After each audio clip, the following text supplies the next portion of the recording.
Sadan camp పెట్టుకున్నావా? పోయినావా? అన్నీ తిరుక్కొని వస్తున్నాం ఈరోజు. చూపించినావా?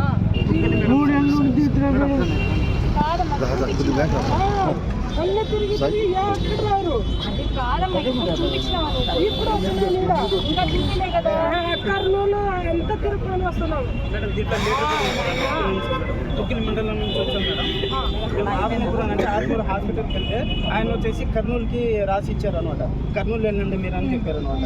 ఆ కర్నూలుకి వెళ్తే బాబు కర్నూలు కాదు నంద్యాలకు వెళ్ళాలని నంద్యాలకు లెటర్ కూడా వచ్చారు. మీ ఫోన్ నెంబర్ ఇవ్వండి. కర్నూలు నుంచి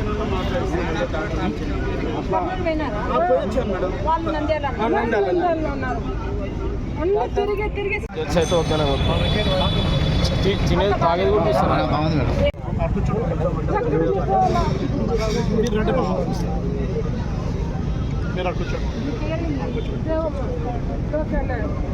అదే అనుకున్నా, నీ భాష నుంచి నాకు అర్థమైంది.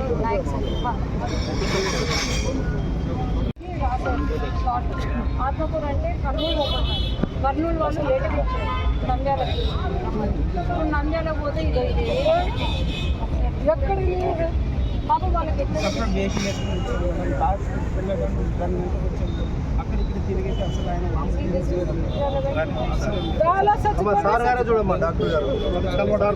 మీరు మేడం ఇక్కడ హాస్పిటల్లో కొన్ని ఇవి ప్రాబ్లమ్స్ ఉన్నాయి. ఆ ప్రాబ్లమ్స్ని ఎట్లా రెక్టిఫై చేయొచ్చు, మనం ఏమన్నా ఎంపీ ల్యాడ్స్ కింద ఏమన్నా ఇవ్వచ్చా, ఇచ్చి దీన్ని రెక్టిఫై చేయొచ్చా అనేది ఒక అందరితో మాట్లాడడం జరిగింది. అట్లాగే సదర్న్ క్యాంపులో కొంచెం క్యాన్సలేషన్స్ ఎక్కువ అవుతున్నాయని అంటున్నారు, కానీ ఎందుకు అవుతున్నాయి ఏంటి అనేది ఈరోజు అడగడానికి వచ్చాను. అందులో భాగంగా ఒక మెషిన్ ఉన్నా కూడా ఇంకా ఇన్స్టాల్ చేయలేదు అని అంటున్నారు. అది ఇమ్మీడియట్గా ఇన్స్టలేషన్ చేయించి మేము ఇమ్మీడియట్గా ఈ సదర్న్ క్యాంప్ కరెక్ట్గా నడవాలి, సరైన విధంగా నడవాలి అని చెప్పి ఈరోజు మాట్లాడడం జరిగింది. ఒక డాక్టర్గా నాకు ఇక్కడ ప్రాబ్లమ్స్ తెలుసు కాబట్టి నేను రెక్టిఫై చేస్తాను. ఈ హాస్పిటల్ కూడా ఒక మంచి దీనికి తీసుకెళ్తాను అని. మీరు సడన్గా వచ్చారు, ఎవరైనా కంప్లైంట్ చేస్తారా మేడం? సడన్ ఏం లేదు, మామూలుగానే ఒక డాక్టర్గా నా బాధ్యతగా నేను హాస్పిటల్ విజిట్ చేస్తూ ఉంటాను.